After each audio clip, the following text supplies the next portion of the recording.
ओम शांति। आज 2 अप्रैल 2024 के साकार बाप दादा के मधुर महावाक्य है। बाबा ने कहा, मीठे बच्चे, और संग तोड़ एक संग जोड़ो।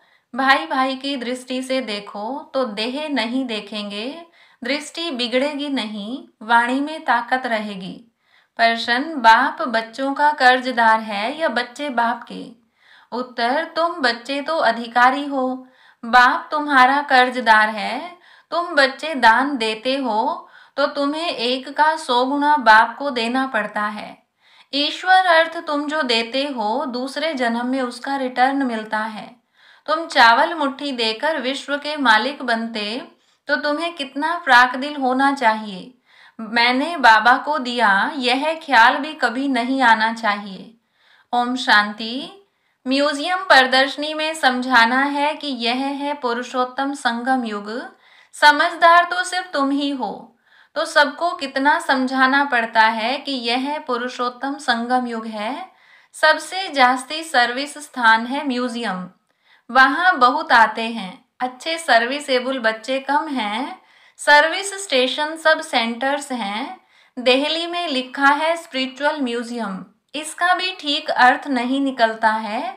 बहुत लोग प्रश्न पूछते हैं, तुम भारत की क्या सेवा कर रहे हो? भगवानुवाच है ना, यह है फॉरेस्ट, तुम इस समय संगम पर हो। न हो फॉरेस्ट के, न हो गार्डन के। अब गार्डन में जाने का पुरुषार्थ कर रहे हो। तुम इस रावण राज्य को राम राज्य बना रहे हो। तुमसे प्रश्न पूछते हैं, इतना खर्चा कहाँ से आया? बोलो, हम बीके ही करते हैं। राम राज्य की स्थापना हो रही है। तुम थोड़ा रोज आकर समझो कि हम क्या कर रहे हैं, हमारी एम ऑब्जेक्ट क्या है। वो लोग सॉवरेंटी को मानते नहीं, इसलिए राजाओं की राजाई खत्म कर दी है। इस समय वो भी तमो प्रधान बन पड़े हैं, इसलिए अच्छे नहीं लगते। उन्हों का भी ड्रामा अनुसार दोष नहीं। जो कुछ ड्रामा में होता है वह हम पार्ट बजाते हैं। कल्प कल्प बाप द्वारा स्थापना का यह पार्ट चलता है। खर्चा भी तुम बच्चे ही करते हो अपने लिए। श्रीमत पर अपना खर्चा कर अपने लिए सतयुगी राजधानी बना रहे हो, और किसको पता भी नहीं है। तुम्हारा नाम मशहूर है अननोन वॉरियर्स। वास्तव में उस सेना में अननोन वॉरियर्स कोई होते नहीं हैं। सिपाही लोगों का रजिस्टर रहता है। ऐसा हो न सके जिसका नाम रजिस्टर में न हो। वास्तव में अननोन वॉरियर्स तुम हो। तुम्हारा कोई रजिस्टर में नाम नहीं, तुमको कोई हथियार पमार नहीं, इसमें जिस्मानी हिंसा तो है नहीं। योग बल से तुम विश्व पर जीत पाते हो। ईश्वर सर्वशक्तिमान है ना। याद से तुम शक्ति ले रहे हो। सतो प्रधान बनने के लिए तुम बाप से योग लगा रहे हो। तुम सतो प्रधान बने तो राज्य भी सतो प्रधान चाहिए। सो तुम श्रीमत पर स्थापन करते हो।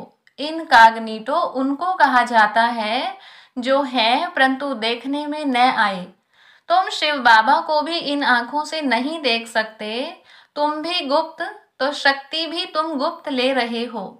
तुम समझते हो हम पतित से पावन बन रहे हैं, और पावन में ही शक्ति होती है। तुम सतयुग में सब पावन होंगे। उनके ही 84 जन्मों की कहानी बाप बतलाते हैं। तुम बाप से शक्ति ले, पवित्र बन, फिर पवित्र दुनिया में राज्य भाग्य करेंगे। बाहुबल से कभी कोई विश्व पर जीत पा न सके। यह है योग बल की बात। वो लड़ते हैं, राज्य तुम्हारे हाथ में आना है। बाप सर्वशक्तिमान है तो उनसे शक्ति मिलनी चाहिए। तुम बाप को और रचना के आदि मध्य अंत को भी जानते हो। तुम जानते हो हम ही स्वदर्शन चक्रधारी हैं। यह सबको स्मृति नहीं रहती है। तुम बच्चों को स्मृति रहनी चाहिए, क्योंकि तुम बच्चों को ही यह नॉलेज मिलती है। बाहर वाले तो कोई समझ न सके, इसलिए सभा में बिठाया नहीं जाता। पतित पावन बाप को सब बुलाते हैं, परंतु अपने को पतित कोई समझते नहीं है। ऐसे ही गाते रहते हैं, पतित पावन सीताराम। तुम सब हो ब्राइड्स, बाप है ब्राइड ग्रूम। वो आते ही हैं सर्व की सदगति करने। तुम बच्चों को श्रृंगार कराते हैं, तुमको डबल इंजन मिली है, रोल्स रॉयल्स में इंजन बहुत अच्छी होती है। बाप भी ऐसे हैं, कहते हैं पतित पावन आओ, हमको पावन बनाकर साथ ले जाओ।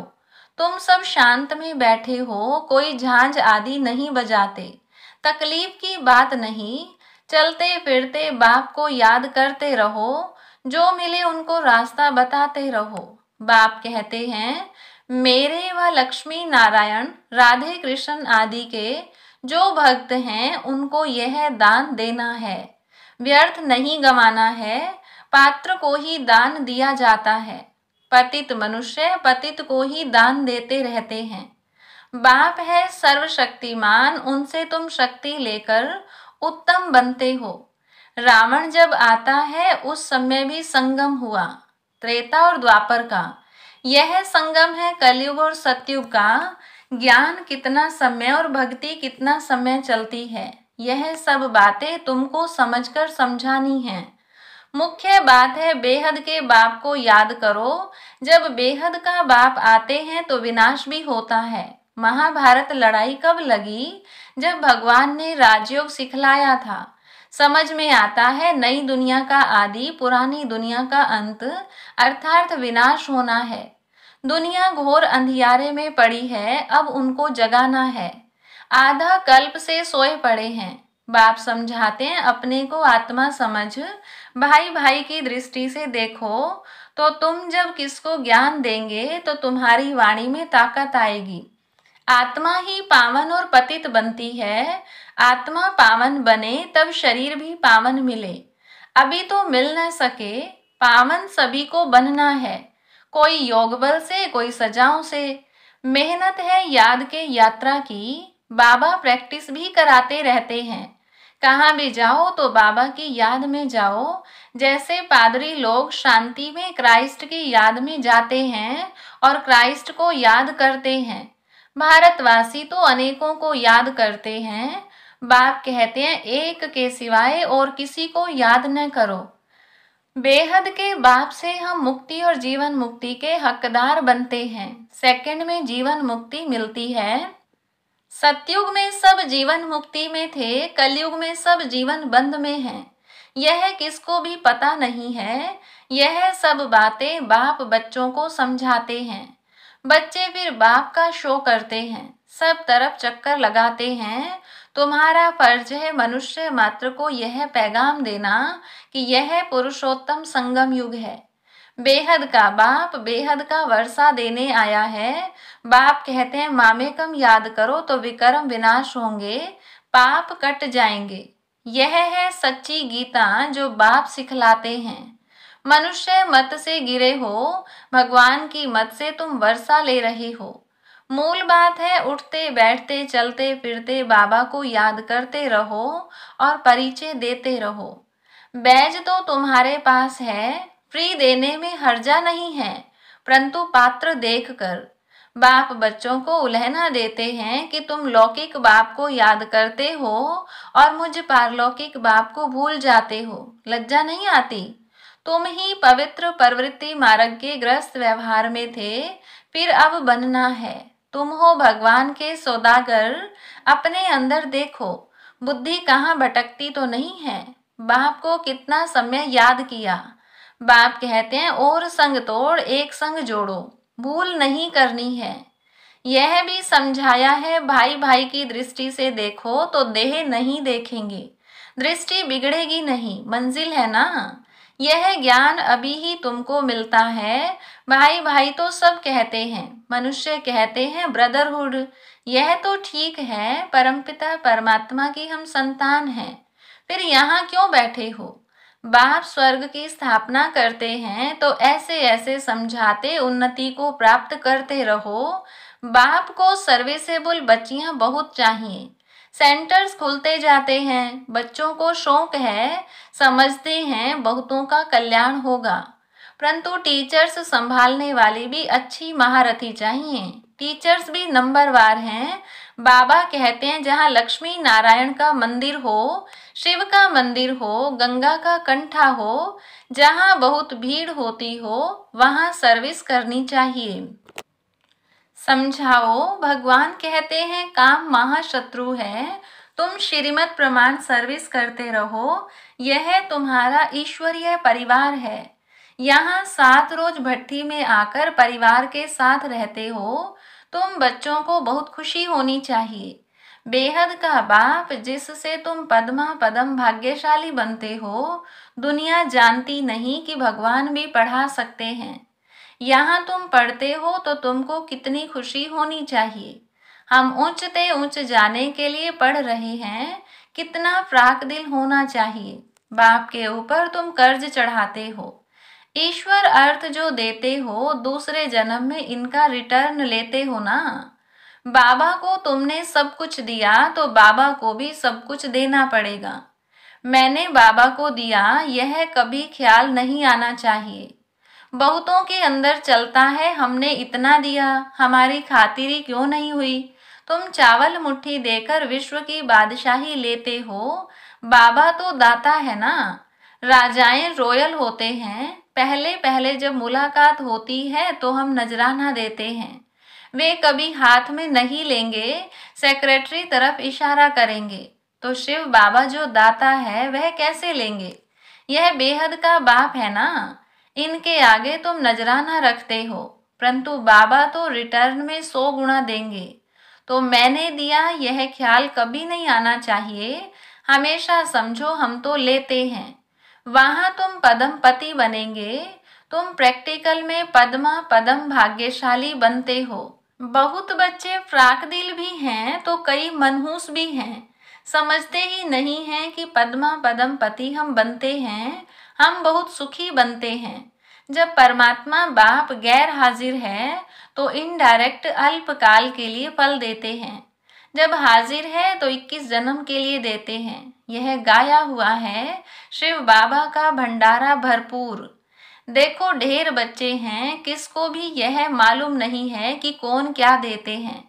बाप जाने और बाप की गोथरी माना ब्रह्मा जाने, जिसमें बाप रहते हैं, बिल्कुल साधारण। इस कारण बच्चे यहाँ से बाहर निकलते हैं तो वह नशा गुम हो जाता है। ज्ञान योग नहीं तो खिटखिट चलती रहती है। अच्छे अच्छे बच्चों को भी माया हरा देती है, माया बेमुख कर देती है। शिव बाबा जिसके पास तुम आते हो, उनको तुम याद नहीं कर सकते हो। अंदर अथाह खुशी होनी चाहिए। वह दिन आया आज, जिसके लिए कहते थे आप आएंगे तो हम आपके बनेंगे। भगवान आकर एडॉप्ट करते हैं तो कितना खुश नसीब कहेंगे। कितना खुशी में रहना चाहिए, परंतु माया खुशी गंवा देती है। अच्छा, मीठे मीठे सिकिलधे बच्चों प्रति माता पिता बाप दादा का याद प्यार और गुड मॉर्निंग। रूहानी बाप की रूहानी बच्चों को नमस्ते। रूहानी बच्चों की रूहानी बाप दादा को नमस्ते। धारणा के लिए मुख्य सार। पहली पॉइंट, भगवान ने हमें एडॉप्ट किया है, वही हमें टीचर बनकर पढ़ा रहे हैं। अपने पद्मा पदम भाग्य का सिमरण कर खुशी में रहना है। दूसरी पॉइंट, हम आत्मा भाई भाई हैं, यह दृष्टि पक्की करनी है। देह को नहीं देखना है। भगवान से सौदा करने के बाद फिर बुद्धि को भटकाना नहीं है। वरदान, इस अलौकिक जीवन में संबंध की शक्ति से अविनाशी स्नेह और सहयोग प्राप्त करने वाली श्रेष्ठ आत्मा भव। इस अलौकिक जीवन में संबंध की शक्ति आप बच्चों को डबल रूप में प्राप्त है। एक बाप द्वारा सर्व संबंध, दूसरा दैवी परिवार द्वारा संबंध। इस संबंध से सदा निस्वार्थ स्नेह, अविनाशी स्नेह और सहयोग सदा प्राप्त होता रहता है। तो आपके पास संबंध की भी शक्ति है। ऐसी श्रेष्ठ अलौकिक जीवन वाली शक्ति संपन्न वरदानी आत्माएं हो। इसलिए अर्जी करने वाले नहीं, सदा राजी रहने वाले बनो। स्लोगन, कोई भी प्लान विदेही साक्षी बन सोचो और सेकंड में प्लेन स्थिति बनाते चलो। अच्छा, ओम शांति।